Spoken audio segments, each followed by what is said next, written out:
Disc 6. Chapter 16. Inspector Craddock Returns. Inspector Craddock had had a bad night on his night journey home. His dreams had been less dreams than nightmares. Again and again he was racing through the grey corridors of an old-world castle in a desperate attempt to get somewhere or to prevent something in time. Finally he dreamt that he awoke, and an enormous relief surged over him. Then the door of his compartment slid slowly open, and Letitia Blacklock looked in at him with blood running down her face, and said reproachfully, "Why didn't you save me? You could have if you'd tried." This time he really awoke. Altogether, the inspector was thankful finally to reach Milchester. He went straight away to make his report to Rydesdale, who listened carefully. "It doesn't take us much further," he said. "But it confirms what Miss Blacklock told you. Pip and Emma. I wonder." "Patrick and Julia Simmons are the right age, sir. If we could establish that Miss Blacklock hadn't seen them since they were children..." With a very faint chuckle, Rydesdale said, "Our ally, Miss Marple, has established that for us. Actually, Miss Blacklock had never seen either of them at all until 2 months ago." "Then surely, sir, it's not so easy as all that, Craddock. We've been checking up. On what we've got, Patrick and Julia seem definitely to be out of it. His naval record is genuine. Quite a good record, bar a tendency to insubordination. We've checked with Cannes, and an indignant Mrs. Simmons says of course her son and daughter are at Chipping Cleghorn with her cousin Letitia Blacklock. So, that's that. And Mrs. Simmons is Mrs. Simmons?" "She's been Mrs. Simmons for a very long time, that's all I can say," said Rydesdale dryly. "Well, that seems clear enough. Only those two fitted, right age, not known to Miss Blacklock personally. If we wanted Pip and Emma, well, there they were." The Chief Constable nodded thoughtfully. Then he pushed across a paper to Craddock. "Oh, here's a little something we've dug up on Mrs. Easterbrook." The inspector read with lifted eyebrows. "Very interesting," he remarked. "Hoodwinked that old ass pretty well, hasn't she?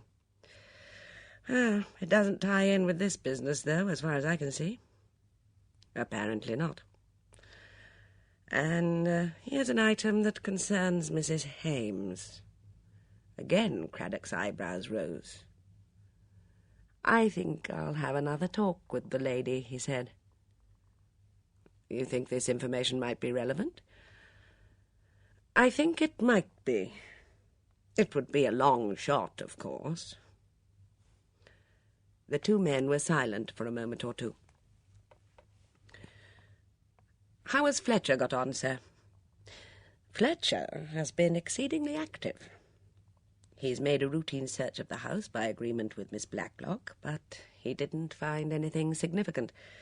Then he's been checking up on who could have had the opportunity of oiling that door, checking who was up at the house on the days that foreign girl was out.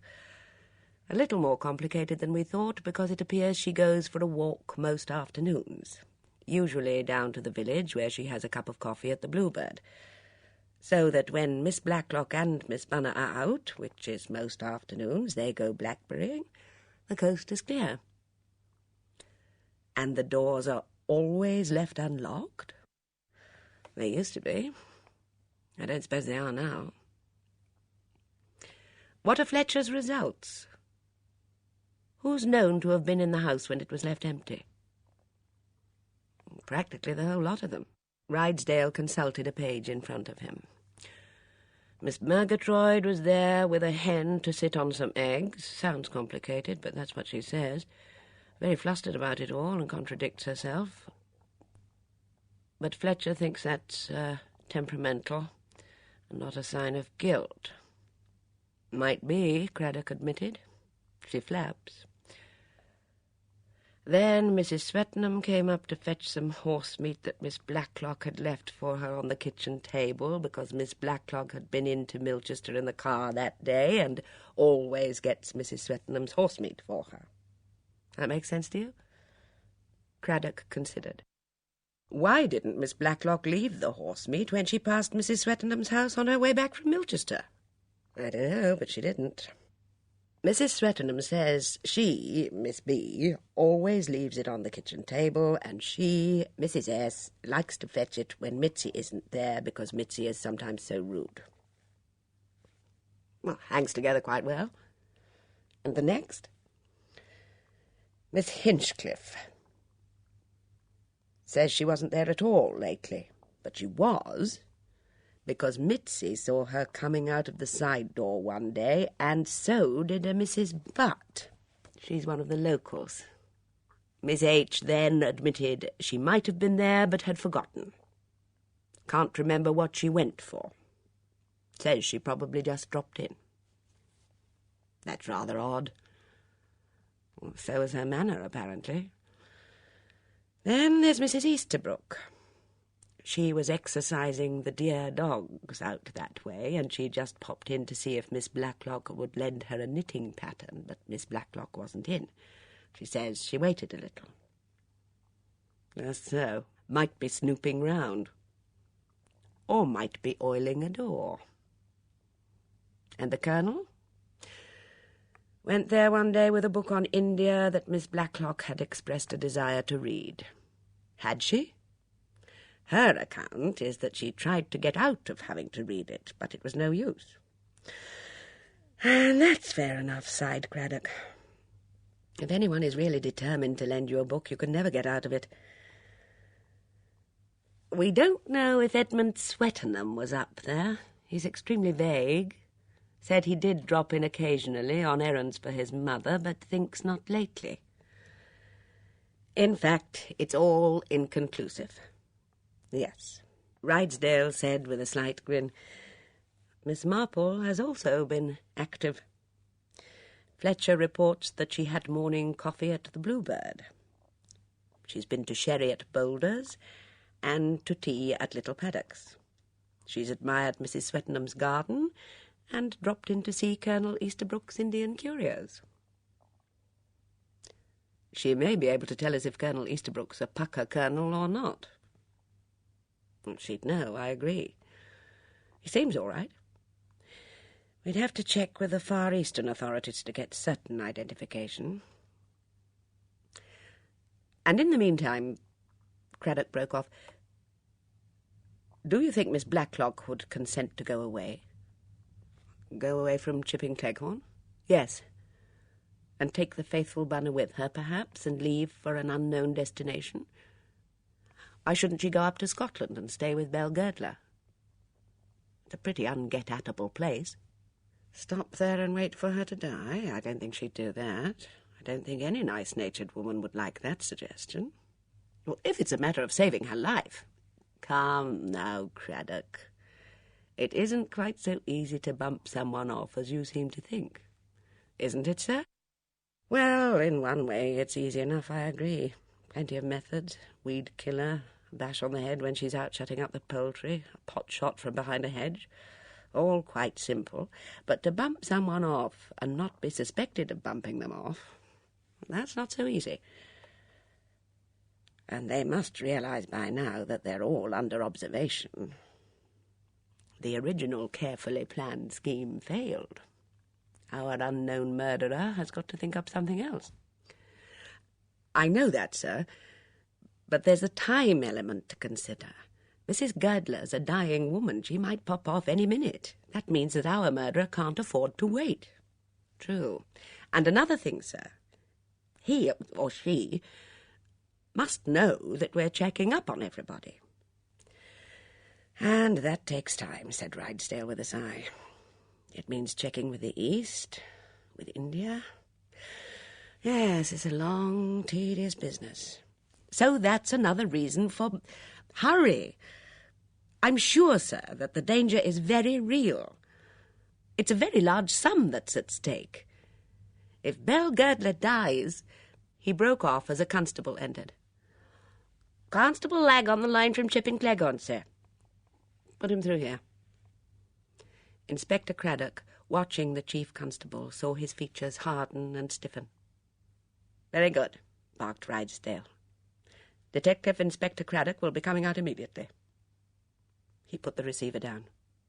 "Is it—" Craddock broke off. Rydesdale shook his head. "No," he said. "It's Dora Bunner." She wanted some aspirin. Apparently she took some from a bottle beside Letitia Blacklock's bed. There were only a few tablets left in the bottle. She took 2 and left 1. The doctor's got that one and is sending it to be analysed. He says it's definitely not aspirin. "She's dead?" "Yes. Found dead in her bed this morning. Died in her sleep, doctor says. He doesn't think it was natural, although her health was in a bad state. Narcotic poisoning, that's his guess. Autopsy's fixed for tonight. Aspirin tablets by Letitia Blacklock's bed. A clever, clever devil. Patrick told me Miss Blacklock threw away a half bottle of sherry, opened a new one. I don't suppose she'd have thought of doing that with an open bottle of aspirin. Who had been in the house this time, within the last day or two? The tablets can't have been there long." Rydesdale looked at him. "All our lot were there yesterday," he said. "Birthday party for Miss Bunner. Any of them could have nipped upstairs and done a neat little substitution. Or, of course, anyone living in the house could have done it any time." Chapter 17. The Album. Standing by the vicarage gate, well wrapped up, Miss Marple took the note from Bunch's hand. "Tell Miss Blacklock," said Bunch, "that Julian is terribly sorry he can't come up himself. He's got a parishioner dying out at Loch Hamlet. He'll come up after lunch if Miss Blacklock would like to see him. The note's about the arrangements for the funeral. He suggests Wednesday if the inquest's on Tuesday. Poor old Bunny. It's so typical of her somehow to get hold of poisoned aspirin meant for someone else. Goodbye, darling. I hope the walk won't be too much for you, but I've simply got to get that child to hospital at once."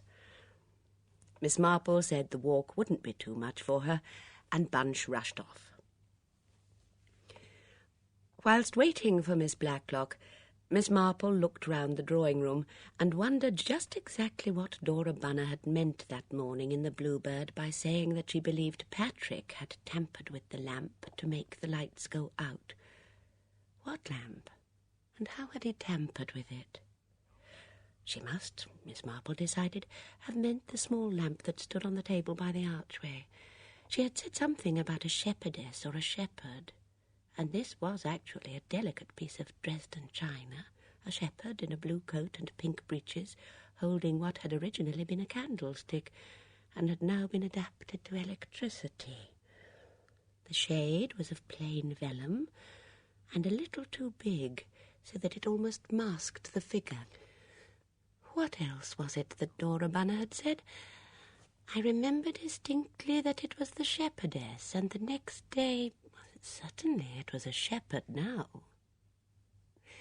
Miss Marple remembered that when she and Bunch had come to tea, Dora Bunner had said something about the lamp being one of a pair. Of course, a shepherd and a shepherdess. It had been the shepherdess on the day of the hold-up, and the next morning it had been the other lamp, the lamp that was here now, the shepherd. The lamps had been changed over during the night, and Dora Bunner had had reason to believe, or had believed without reason, that it was Patrick who had changed them. Why? Because if the original lamp were examined, it would show just how Patrick had managed to make the lights go out. How had he managed? Miss Marple looked earnestly at the lamp in front of her. The flex ran along the table over the edge and was plugged into the wall. There was a small pear-shaped switch halfway along the flex. And none of it suggested anything to Miss Marple because she knew very little about electricity. was the shepherdess lamp, she wondered? In the spare room? Or thrown away? Or where was it Dora Bunner had come upon Patrick Simmons with a feather and an oily cup? In the shrubbery? Miss Marple made up her mind to put all these points to Inspector Craddock. At the very beginning, Miss Blacklock had leapt to the conclusion that her nephew Patrick had been behind the insertion of that advertisement. That kind of instinctive belief was often justified, or so Miss Marple believed, because if you knew people fairly well, you knew the kind of things they thought of. Patrick Simmons, a handsome young man, an engaging young man, a young man whom women liked, both young women and old women. The kind of man, perhaps, that Randall Gertler's sister had married. Could Patrick Simmons be Pip? Ah, but he had been in the Navy during the war. The police would soon check up on that. Only sometimes the most amazing impersonations did happen. You could get away with a great deal if you had enough audacity. The door opened, and Miss Blacklock came in. She looked, Miss Marple thought, many years older. All the life and energy had gone out of her. "I'm very sorry disturbing you like this," said Miss Marple, "but the vicar had a dying parishioner, and Bunch had to rush a sick child to hospital. The vicar wrote you a note." She held it out, and Miss Blacklock took it and opened it. "Do sit down, Miss Marple," she said. "It's very kind of you to have brought this." She read the note through. "The vicar's a very understanding man," she said quietly. "He doesn't offer one fatuous consolation. Tell him that these arrangements will do very well. Her favourite hymn was Lead, Kindly Light." Her voice broke suddenly. Miss Marple said gently, "I am only a stranger, but I am so very, very sorry." And suddenly, uncontrollably, Letitia Blacklock wept. It was a piteous, overmastering grief, with a kind of hopelessness about it. Miss Marple sat quite still. Miss Blacklock sat up at last. Her face was swollen and blotched with tears. "I'm sorry," she said. It just came over me, what I've lost. She was the only link with the past, you see. The only one who remembered. Now that she's gone, I'm quite alone." "I know what you mean," said Miss Marple. "One is alone when the last one who remembers is gone. I have nephews and nieces and kind friends, but there's no one who knew me as a young girl, no one who belongs to the old days. I've been alone for quite a long time now." Both women sat silent for some moments. "You understand very well," said Letitia Blacklock. She rose and went over to her desk. "I must write a few words to the vicar." She held the pen rather awkwardly and wrote slowly. "Arthritic," she explained. "Sometimes I can hardly write at all." She sealed up the envelope and addressed it. "If you wouldn't mind taking it, it would be very kind." Hearing a man's voice in the hall, she said quickly, "That's Inspector Craddock." She went to the mirror over the fireplace and applied a small powder puff to her face. Craddock came in with a grim, angry face. He looked at Miss Marple with disapprobation. "Oh," he said, "so you're here." Miss Blacklock turned from the mantelpiece. Miss Marple kindly came up with a note from the vicar. Miss Marple said in a flurried manner, "I am going at once, at once. Please don't let me hamper you in any way." "Were you at the tea party here yesterday afternoon?" Miss Marple said nervously. No, I wasn't. Bunch drove me over to call on some friends." Then there's nothing you can tell me. Craddock held the door open in a pointed manner, and Miss Marple scuttled out in a somewhat abashed fashion. "Nosy Parkers, these old women," said Craddock. "I think you're being unfair to her," said Miss Blacklock. "She really did come with a note from the vicar." "I'll bet she did." "I don't think it was idle curiosity." "Well, perhaps you're right, Miss Blacklock. But my own diagnosis would be a severe attack of nosy Parkeritis." "She's a very harmless old creature," said Miss Blacklock. "Dangerous as a rattlesnake, if you only knew," the inspector thought grimly, but he had no intention of taking anyone into his confidence unnecessarily. Now that he knew definitely there was a killer at large, he felt that the less said, the better. He didn't want the next person bumped off to be Jane Marple. Somewhere, a killer. Where? "I won't waste time offering sympathy, Miss Blacklock," he said. "As a matter of fact, I feel pretty bad about Miss Bunner's death. We ought to have been able to prevent it." "I don't see what you could have done." "No, well, it wouldn't have been easy. But now we've got to work fast. Who's doing this, Miss Blacklock? Who's had 2 shots at killing you, and will probably, if we don't work fast enough, soon have another?" Letitia Blacklock shivered. "I don't know, Inspector. I don't know at all." "I've checked up with Mrs. Girdler. She's given me all the help she can. It wasn't very much. There are just a few people who would definitely profit by your death. First, Pip and Emma. Patrick and Julia Simmons are the right age, but their background seems clear enough. Anyway, we can't concentrate on these 2 alone. Tell me, Miss Blacklock, would you recognise Sonia Girdler if you saw her?" "Recognise Sonia? Why, of course." She stopped suddenly. "No," she said slowly. "I don't know that I would. It's a long time. 30 years. She'd be an elderly woman now." "What was she like when you remember her?" "Sonia?" Miss Blacklock considered for some moments. "She was rather small, dark." "Any special peculiarities, mannerisms?" No, I don't think so. She was gay, very gay." "She mayn't be so gay now," said the inspector. "Have you got a photograph of her?" "Of Sonia? Let me see. Not a proper photograph. I've got some old snapshots in an album somewhere. At least I think there's one of her." Can I have a look at it?" "Yes, of course. Now, where did I put that album?" "Tell me, Miss Blacklock, do you consider it remotely possible that Mrs. Swettenham might be Sonia Girdler?" "Mrs. Swettenham?" Miss Blacklock looked at him in lively astonishment. "But her husband was in the government service. In India first, I think, and then in Hong Kong."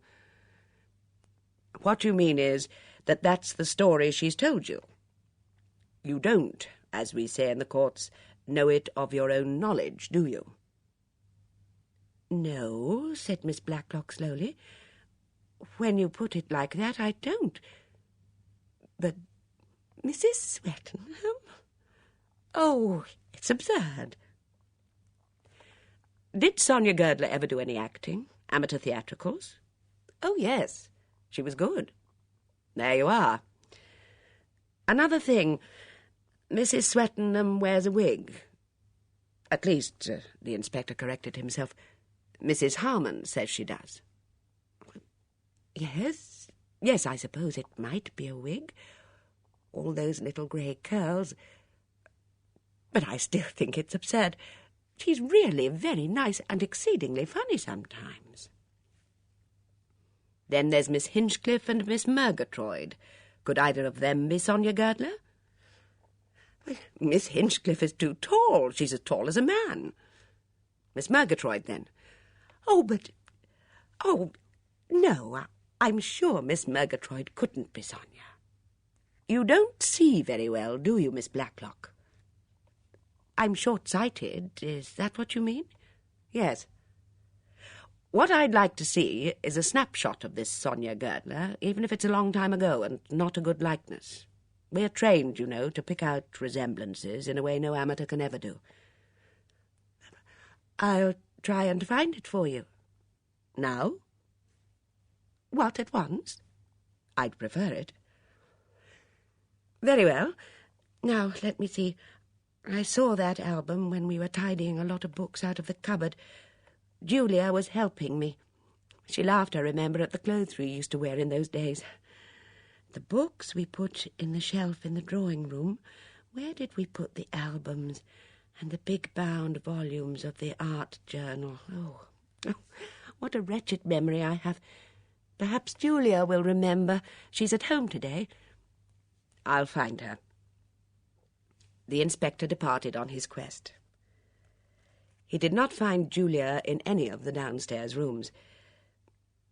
Mitzi, asked where Miss Simmons was, said crossly that it was not her affair. Me, I stay in my kitchen and concern myself with the lunch. And nothing do I eat that I have not cooked myself. Nothing. Do you hear? The inspector called up the stair. Miss Simmons? And getting no response, went up. He met Julia face to face just as he turned the corner of the landing. She had just emerged from a door that showed behind it a small, twisty staircase. I was up in the attic, she explained. What is it? Inspector Craddock explained. Those old photograph albums? Yes, I remember them quite well. We put them in the big cupboard in the study, I think. I'll find them for you. She led the way downstairs and pushed open the study door. Near the window was a large cupboard. Julia pulled it open and disclosed a heterogeneous mass of objects. Junk, said Julia. It's all junk. But elderly people simply will not throw things away. The inspector knelt down and took a couple of old-fashioned albums from the bottom shelf. Are these they? Yes. Miss Blacklock came in and joined them. Oh, so that's where we put them. I couldn't remember. Craddock had the books on the table and was turning the pages. Women in large cartwheel hats, women with dresses tapering down to their feet so that they could hardly walk. The photos had captions neatly written underneath them, but the ink was old and faded. It would be in this one, said Miss Blacklock, on about the second or third page. The other book is after Sonia had married and gone away. She turned a page. It ought to be here. She stopped. There were several empty spaces on the page.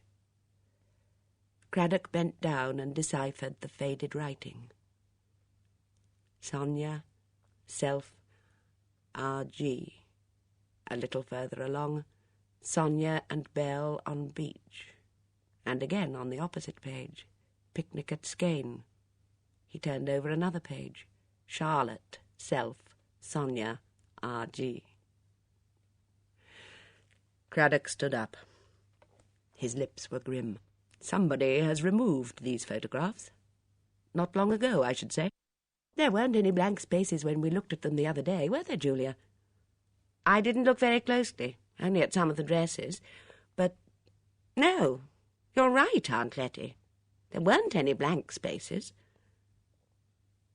Craddock looked grimmer still. Somebody, he said, has removed every photo of Sonia Girdler from this album. Chapter 18. The Letters. Sorry to worry you again, Mrs. Hames. It doesn't matter, said Philippa coldly.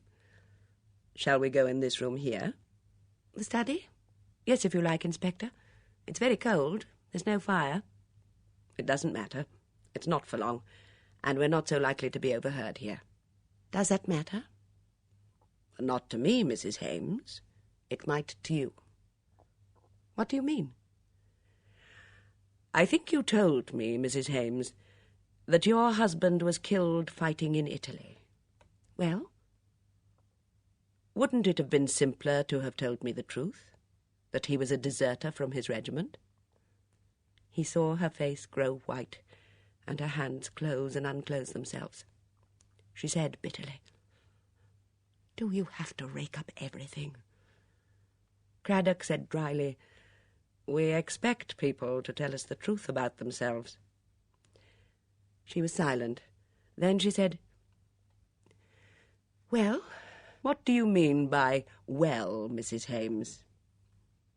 "I mean, what are you going to do about it? Tell everybody? Is that necessary? Or fair? Or kind?" "Does nobody know?" "Nobody here. Harry," her voice changed, "my son, he doesn't know. I don't want him to know. I don't want him to know, ever." "Then let me tell you that you're taking a very big risk, Mrs. Hames. When the boy is old enough to understand, tell him the truth. If he finds out by himself some day, it won't be good for him. If you go on stuffing him up with tales of his father dying like a hero—" "I don't do that. I'm not completely dishonest. I just don't talk about it. His father was killed in the war. After all, that's what it amounts to, for us." "But your husband is still alive." "Perhaps. How should I know?" "When did you last see him, Mrs. Hames?" Philippa said quickly, "I haven't seen him for years." "Are you quite sure that's true? You didn't, for instance, see him about a fortnight ago?" "What are you suggesting?" "It never seemed to me very likely that you met Rudy Schertz in the summer house here, but Mitzi's story was very emphatic. I suggest, Mrs. Hames, that the man you came back from work to meet that morning was your husband." "I didn't meet anybody in the summer house." "He was hard up for money, perhaps, and you supplied him with some." "I've not seen him, I tell you. I didn't meet anybody in the summer house." "Deserters are often rather desperate men. They often take part in robberies, you know, hold-ups, things of that kind. And they have foreign revolvers very often that they've brought back from abroad." "I don't know where my husband is. I haven't seen him for years." "Is that your last word, Mrs. Hames?" "I've nothing else to say." Craddock came away from his interview with Philippa Hames feeling angry and baffled. "Obstinate as a mule," he said to himself angrily. He was fairly sure that Philippa was lying, but he hadn't succeeded in breaking down her obstinate denials. He wished he knew a little more about ex-Captain Hames. His information was meagre, an unsatisfactory army record, but nothing to suggest that Hames was likely to turn criminal. And anyway, Hames didn't fit in with the oiled door. Someone in the house had done that, or someone with easy access to it. He stood looking up the staircase, and suddenly he wondered what Julia had been doing up in the attic. An attic, he thought, was an unlikely place for the fastidious Julia to visit. What had she been doing up there? He ran lightly up to the first floor. There was no one about. He opened the door out of which Julia had come and went up the narrow stairs to the attic. There were trunks there, old suitcases, various broken articles of furniture, a chair with a leg off, a broken china lamp, part of an old dinner service. He turned to the trunks and opened the lid of one. Clothes. Old-fashioned, quite good quality women's clothes. Clothes belonging, he supposed, to Miss Blacklock, or to her sister who had died. He opened another trunk. Curtains. He passed to a small attaché case. It had papers in it and letters. Very old letters, yellowed with time. He looked at the outside of the case, which had the initials C.L.B. on it. He deduced correctly that it had belonged to Letitia's sister, Charlotte. He unfolded one of the letters. It began, "Dearest Charlotte, yesterday Belle felt well enough to go for a picnic. R.G. also took a day off. The Asvogel flotation has gone splendidly. R.G. is terribly pleased about it. The preference shares are at a premium. He skipped the rest and looked at the signature. Your loving sister, Letitia. He picked up another. Darling Charlotte, I wish you would sometimes make up your mind to see people. You do exaggerate, you know. It isn't nearly as bad as you think, and people really don't mind things like that. It's not the disfigurement you think it is. He nodded his head. He remembered Belle Girdler saying that Charlotte Blacklock had a disfigurement or deformity of some kind. Letitia had, in the end, resigned her job to go and look after her sister. These letters all breathed the anxious spirit of her affection and love for an invalid. She had written her sister, apparently, long accounts of everyday happenings, of any little detail that she thought might interest the sick girl. And Charlotte had kept these letters. Occasionally, odd snapshots had been enclosed. Excitement suddenly flooded Craddock's mind. Here it might be he would find a clue. In these letters, there would be written down things that Letitia Blacklock herself had long forgotten. Here was a faithful picture of the past, and somewhere amongst it there might be a clue that would help him to identify the unknown. Photographs, too. There might just possibly be a photograph of Sonia Girdler here that the person who had taken the other photos out of the album did not know about. Inspector Craddock packed the letters up again, carefully closed the case, and started down the stairs. Letitia Blacklock, standing on the landing below, looked at him in amazement. Was that you up in the attic? I heard footsteps. I couldn't imagine who. Miss Blacklock, I have found some letters here, written by you to your sister Charlotte many years ago. Will you allow me to take them away and read them? She flushed angrily. Must you do a thing like that? Why? What good can they be to you? They might give me a picture of Sonia Girdler, of her character. There may be some allusion, some incident that will help. They are private letters, Inspector. I know. I suppose you will take them away anyway. You have the power to do so, I suppose, or you can easily get it. Or take them. Take them. But you'll find very little about Sonia. She married and went away only a year or two after I began to work for Randall Girdler. Craddock said obstinately, There may be something. He added, We've got to try everything. I assure you the danger is very real. She said, biting her lips, I know. Bunny is dead from taking an aspirin tablet that was meant for me. It may be Patrick or Julia or Philippa or Mitzi next. Somebody young with a life in front of them. Somebody who drinks a glass of wine that is poured out for me or eats a chocolate that is sent to me. Oh, take the letters, take them away, and afterwards burn them. They don't mean anything to anyone but me and Charlotte. It's all over. Gone. Past. Nobody remembers now. Her hand went up to the choker of false pearls she was wearing. Craddock thought how incongruous it looked with her tweed coat and skirt. She said again, Take the letters. It was the following afternoon that the inspector called at the vicarage. It was a dark, gusty day. Miss Marple had her chair pulled close to the fire and was knitting. Bunch was on hands and knees, crawling about the floor, cutting out material to a pattern. She sat back and pushed a mop of hair out of her eyes, looking up expectantly at Craddock. I don't know if it's a breach of confidence, said the inspector, addressing himself to Miss Marple, but I'd like you to look at this letter. He explained the circumstances of his discovery in the attic. It's a rather touching collection of letters, he said. Miss Blacklock poured out everything in the hopes of sustaining her sister's interest in life and keeping her health good. There's a very clear picture of an old father in the background, old Dr. Blacklock, a real old pig-headed bully, absolutely set in his ways and convinced that everything he thought and said was right. Probably killed thousands of patients through obstinacy. Wouldn't stand for any new ideas or methods. I don't really know that I blame him there, said Miss Marple. I always feel that the young doctors are only too anxious to experiment. After they've whipped out all our teeth and administered quantities of very peculiar glands and removed bits of our insides, they then confess that nothing can be done for us. I really prefer the old-fashioned remedy of big black bottles of medicine. After all, one can always pour those down the sink. She took the letter that Craddock handed her. He said, "I want you to read it because I think that generation is more easily understood by you than by me. I don't really know how these people's minds worked."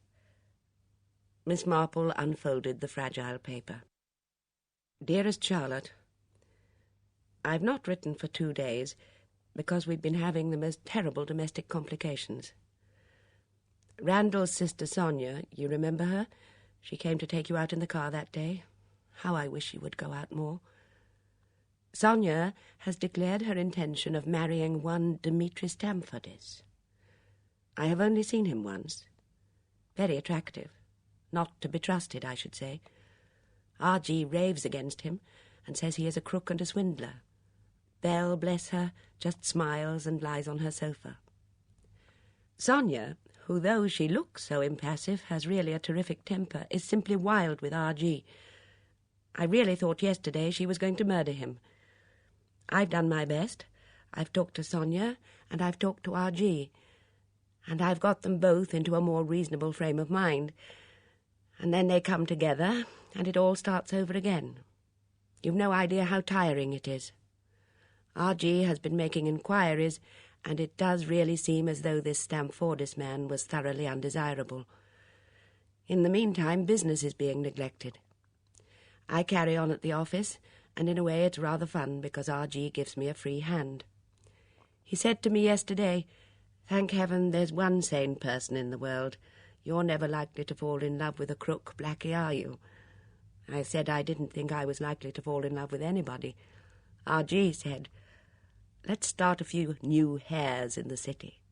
He's really rather a mischievous devil sometimes, and he sails terribly near the wind. "You're quite determined to keep me on the straight and narrow path, aren't you, Blackie?" he said the other day, "and I shall, too. I can't understand how people can't see when a thing's dishonest, but R.G. really and truly doesn't. He only knows what is actually against the law." Belle only laughs at all this. She thinks the fuss about Sonia is all nonsense. Sonia has her own money, she said. Why shouldn't she marry this man if she wants to? I said it might turn out to be a terrible mistake, and Belle said, "It's never a mistake to marry a man you want to marry, even if you regret it." And then she said, "I suppose Sonia doesn't want to break with Randall because of the money. Sonia's very fond of money." No more now. How is father? I won't say give him my love. But you can if you think it's better to do so. Have you seen more people? You really must not be morbid, darling.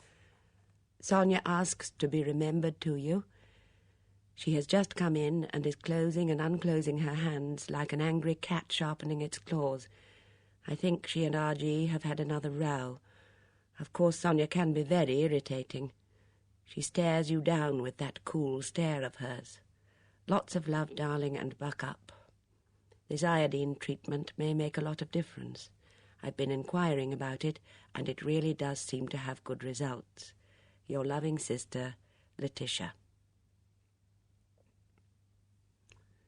Miss Marple folded the letter and handed it back. She looked abstracted. "Well, what do you think about her?" Craddock urged. "What picture do you get of her?" "Of Sonia?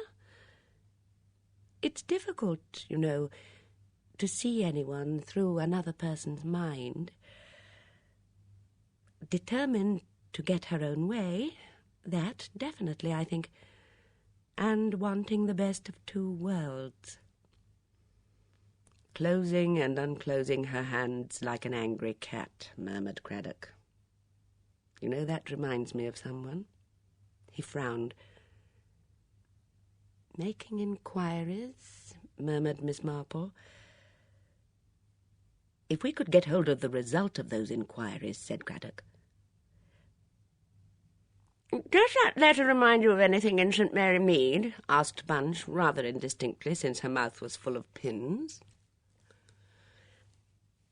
I really can't say it does, dear. Dr. Blacklock is, perhaps, a little like Mr. Curtis, the Wesleyan minister. He wouldn't let his child wear a plate on her teeth. Said it was the Lord's will if her teeth stuck out. After all, I said to him, you do trim your beard and cut your hair. It might be the Lord's will that your hair should grow out. He said that was quite different, so like a man. But that doesn't help us with our present problem. We've never traced that revolver, you know. It wasn't Rhodey Shirt's. If I knew who had had a revolver in Chipping Cleghorn... Colonel Easterbrook has one, said Bunch. He keeps it in his collar drawer. How do you know, Mrs. Harmon? Mrs. Butt told me. She's my daily, or rather my twice-weekly. Being a military gentleman, she said, he'd naturally have a revolver, and very handy it would be if burglars were to come along.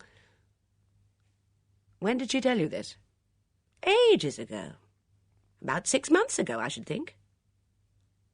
Colonel Easterbrook, murmured Craddock. It's like those pointer things at fairs, isn't it? Said Bunch, still speaking through a mouthful of pins.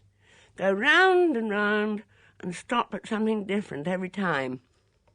You're telling me, said Craddock and groaned. Colonel Easterbrook was up at Little Paddock's to leave a book there one day. He could have oiled that door then. He was quite straightforward about being there, though. Not like Miss Hinchcliffe. Miss Marple coughed gently. You must make allowances for the times we live in, Inspector, she said. Craddock looked at her uncomprehendingly.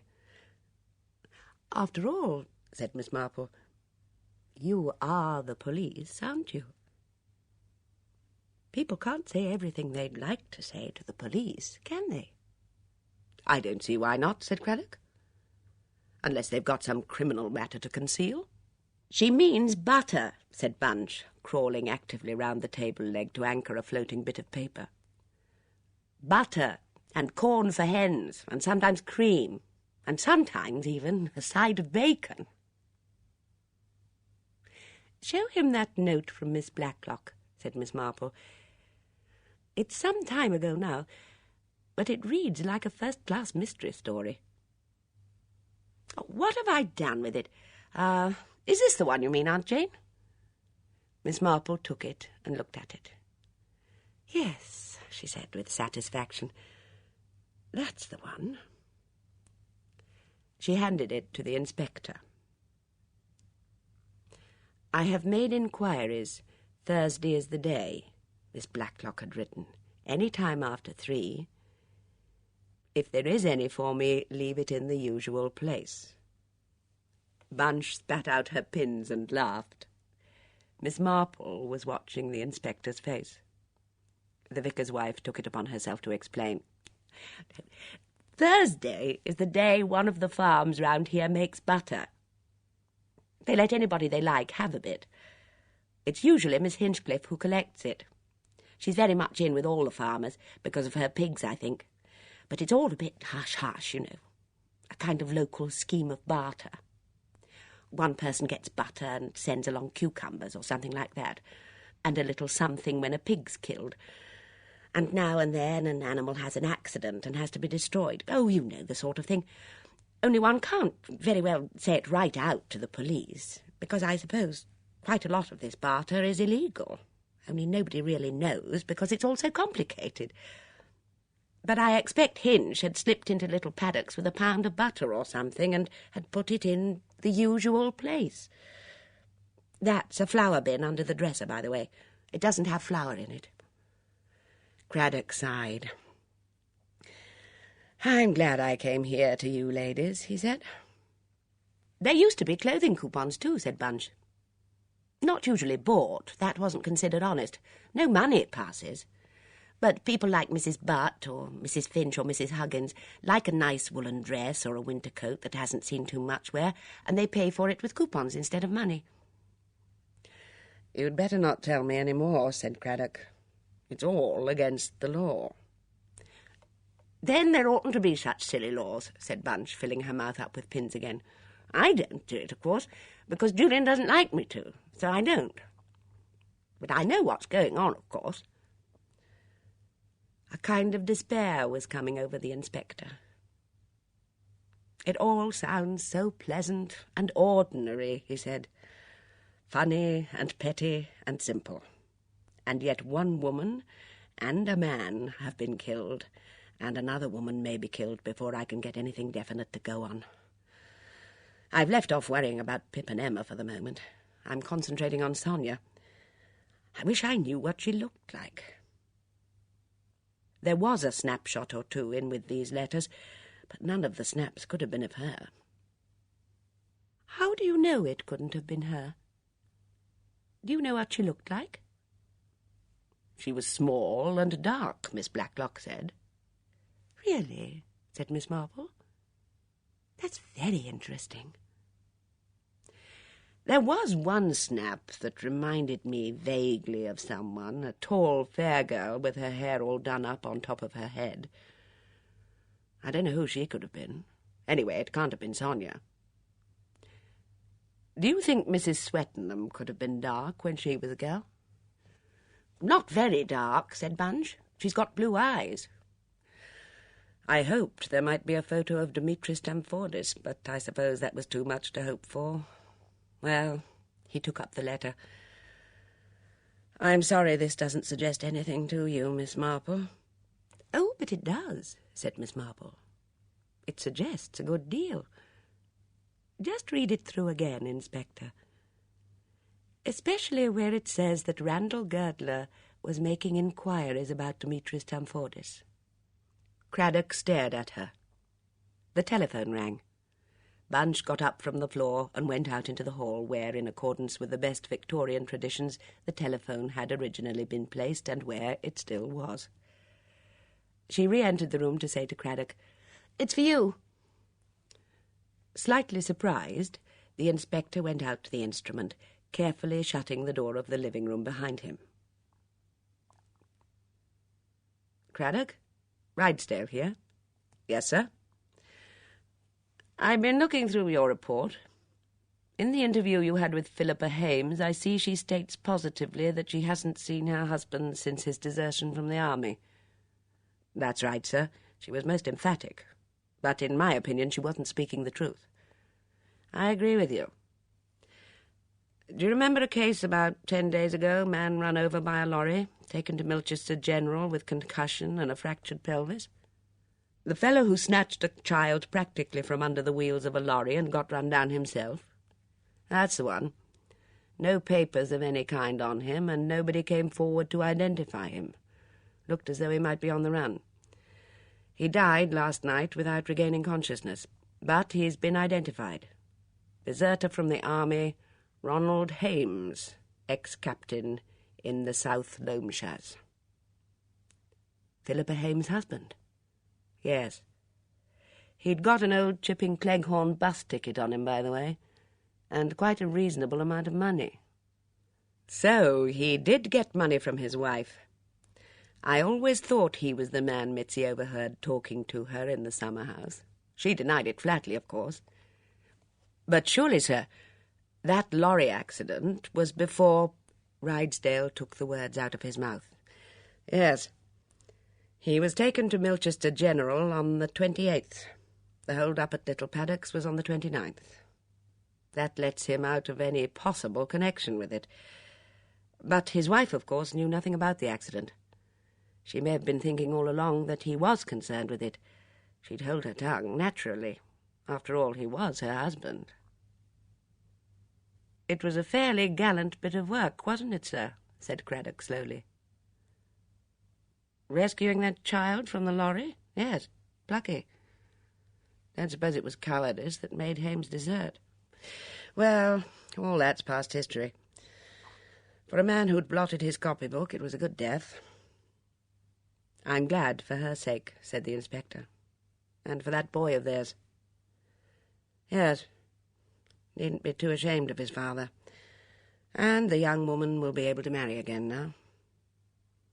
Craddock said slowly, "I was thinking of that, sir. It opens up possibilities. You'd better break the news to her, as you're on the spot." "I will, sir. I'll push along there now. Or perhaps I'd better wait until she's back at Little Paddocks. May be rather a shock. And there's someone else I rather want to have a word with first." Chapter 19. Reconstruction of the crime. "I'll put on a lamp by you before I go," said Bunch. "It's so dark in here. There's going to be a storm, I think." She lifted the small reading lamp to the other side of the table, where it would throw light on Miss Marple's knitting as she sat in a wide, high-backed chair. As the flex pulled across the table, Tiglath-Pileser, the cat, leapt upon it and bit and clawed it violently. "No, Tiglath-Pileser, you mustn't. He really is awful. Look, he's nearly bitten it through. It's all frayed. Don't you understand, you idiotic puss, that you may get a nasty electric shock if you do that?" "Thank you, dear," said Miss Marple, and put out a hand to turn on the lamp. "It doesn't turn on there. You have to press that silly little switch halfway along the flex. Wait a minute. I'll take these flowers out of the way." She lifted a bowl of Christmas roses across the table. Tiglath-Pileser, his tail switching, put out a mischievous paw and clawed Bunch's arm. She spilled some of the water out of the vase. It fell on the frayed area of flex, and on Tiglath-Pileser himself, who leapt to the floor with an indignant hiss. Miss Marple pressed the small pear-shaped switch. Where the water had soaked the frayed flex, there was a flash and a crackle. "Oh, dear," said Bunch. "It's fused. Now I suppose all the lights in here are off." She tried them. "Yes, they are. Oh, it's so stupid being all on the same thingamabob. And it's made a burn on the table, too. Naughty Tiglath-Pileser. It's all his fault." "Aunt Jane, what's the matter? Did it startle you?" "It's nothing, dear. Just something I saw quite suddenly, which I ought to have seen before. I'll go and fix the fuse and get the lamp from Julian's study." "No, dear, don't bother. You'll miss your bus. I don't want any more light. I just want to sit quietly and think about something. Hurry, dear, or you won't catch your bus." When Bunch had gone, Miss Marple sat quite still for about 2 minutes. The air of the room was heavy and menacing with the gathering storm outside. Miss Marple drew a sheet of paper towards her. She wrote first, "Lamp?" and underlined it heavily. After a moment or two, she wrote another word. Her pencil travelled down the paper, making brief, cryptic notes. In the rather dark living room of boulders, with its low ceiling and latticed window panes, Miss Hinchcliffe and Miss Murgatroyd were having an argument. "The trouble with you, Murgatroyd," said Miss Hinchcliffe, "is that you won't try." "But I tell you, Hinch, I can't remember a thing." "Now look here, Amy Murgatroyd. We're going to do some constructive thinking. So far we haven't shone on the detective angle. I was quite wrong over that door business. You didn't hold the door open for the murderer after all. You're cleared, Murgatroyd." Miss Murgatroyd gave a rather watery smile. "It's just our luck to have the only silent cleaning woman in Chipping Cleghorn," continued Miss Hinchcliffe. "Usually I'm thankful for it. But this time it means we've got off to a bad start. Everybody else in the place knows about that second door in the drawing-room being used, and we only heard about it yesterday. I still don't quite understand how. It's perfectly simple. Our original premises were quite right. You can't hold open a door, wave a torch, and shoot with a revolver all at the same time. We kept in the revolver and the torch and cut out the door. Well, we were wrong. It was the revolver we ought to have cut out." "But he did have a revolver," said Miss Murgatroyd. "I saw it. It was there on the floor beside him." When he was dead, yes. It's all quite clear. He didn't fire that revolver. Then who did? That's what we're going to find out. But whoever did it, the same person put a couple of poisoned aspirin tablets by Letty Blacklock's bed and thereby bumped off poor Dora Bunner. And that couldn't have been Rudy Shirts because he's as dead as a doornail. It was someone who was in the room that night of the hold-up, and probably someone who was at the birthday party too. The only person that lets out is Mrs. Harmon. You think someone put those aspirins there the day of the birthday party? Why not? But how could they? Well, we all went to the loo, didn't we? Said Miss Hinchcliffe coarsely. And I washed my hands in the bathroom because of that sticky cake. And little Sweetie Easterbrook powdered her grubby little face in Blacklock's bedroom, didn't she? Hinch, do you think she... I don't know yet. Rather obvious if she did.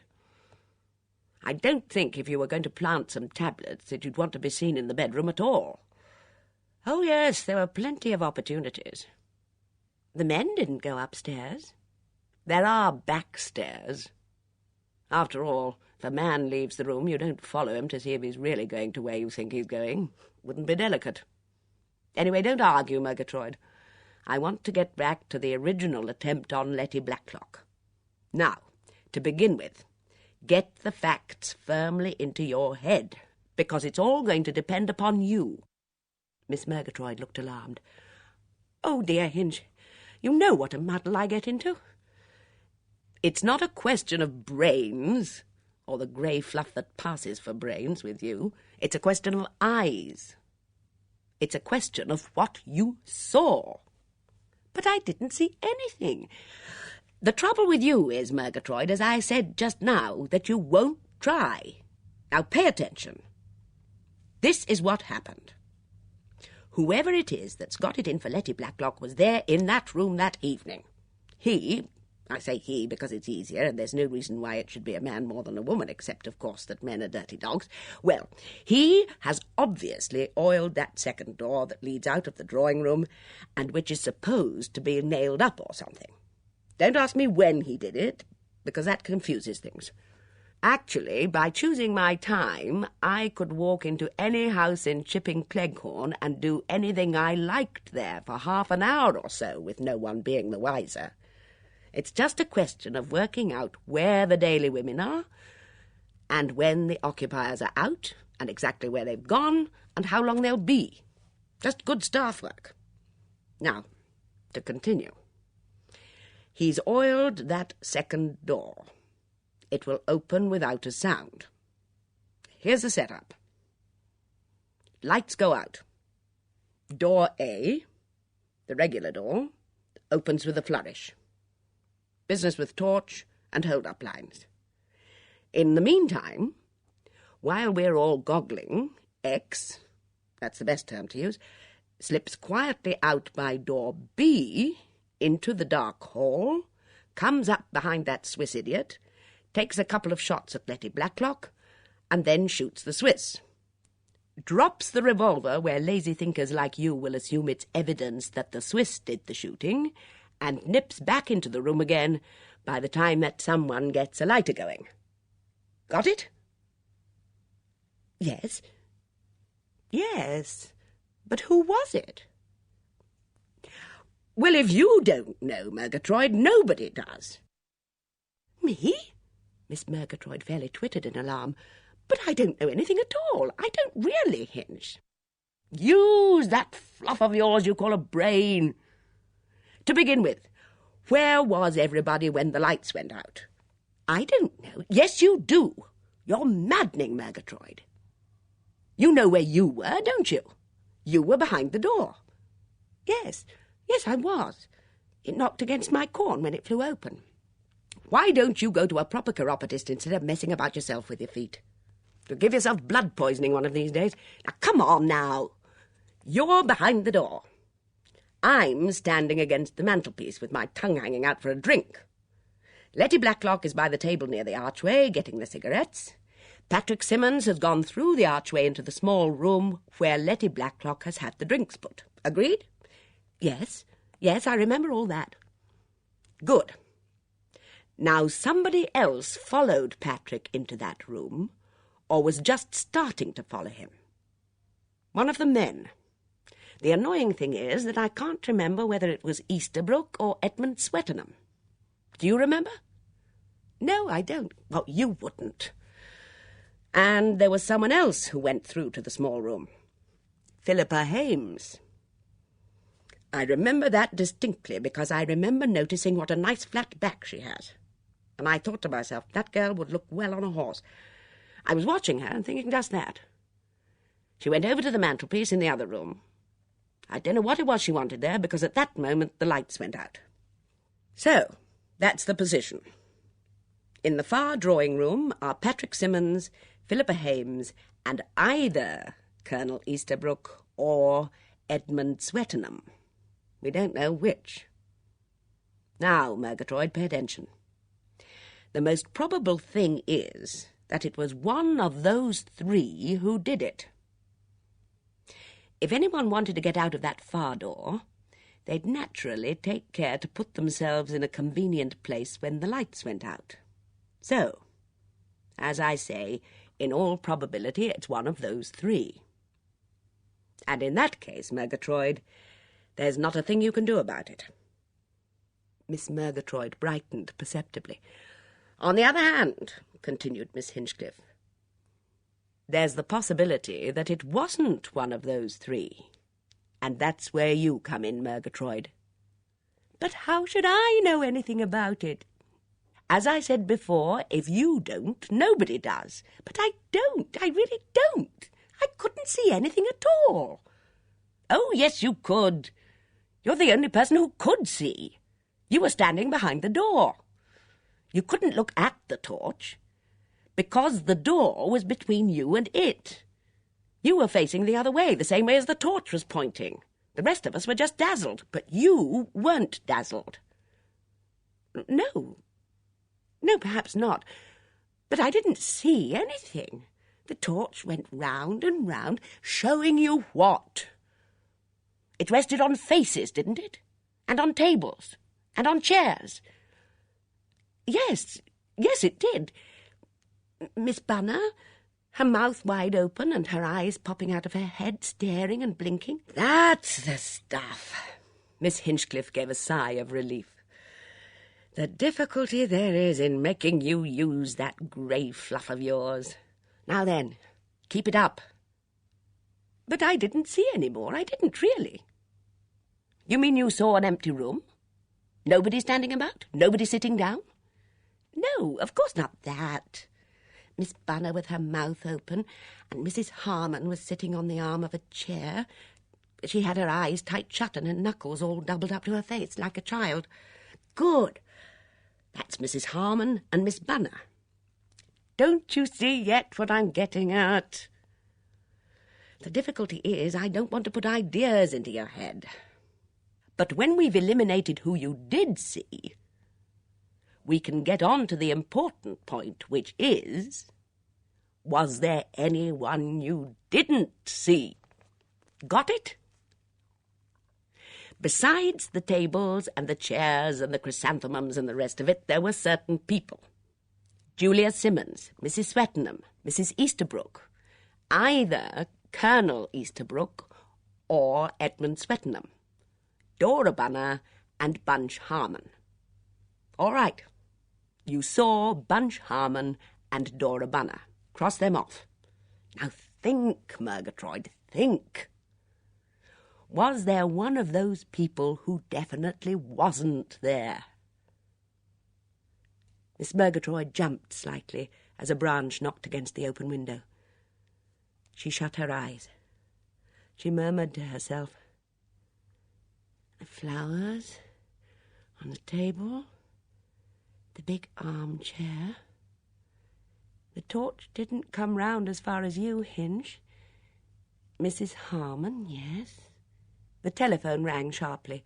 Miss Hinchcliffe went to it. "Hello, yes? The station?" The obedient Miss Murgatroyd, her eyes closed, was reliving the night of the 29th. The torch, sweeping slowly round. A group of people.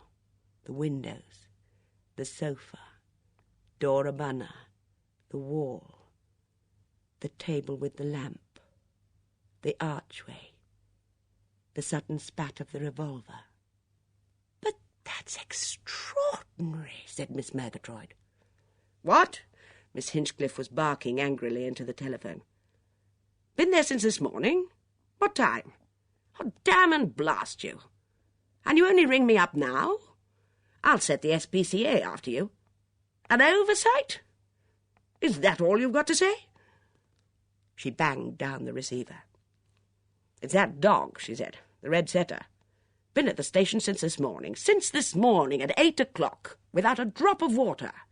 And the idiots only ring me up now. I'm going to get her right away." She plunged out of the room, Miss Murgatroyd squeaking shrilly in her wake. "But listen, Hinch, a most extraordinary thing. I don't understand it." Miss Hinchcliffe had dashed out of the door and across to the shed which served as a garage.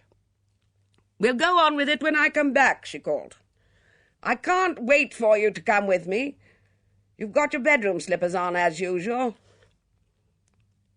She pressed the starter of the car and backed out of the garage with a jerk. Miss Murgatroyd skipped nimbly sideways. "But listen, Hinch, I must tell you." "When I come back." The car jerked and shot forwards. Miss Murgatroyd's voice came faintly after it on a high, excited note. "But Hinch, she wasn't there." Overhead the clouds had been gathering thick and blue. As Miss Murgatroyd stood looking after the retreating car, the first big drops began to fall. In an agitated fashion, Miss Murgatroyd plunged across to a line of string on which she had, some hours previously, hung out a couple of jumpers and a pair of woolen combinations to dry. She was murmuring under her breath, "It's really most extraordinary. Oh, dear, I shall never get these down in time." And they were nearly dry.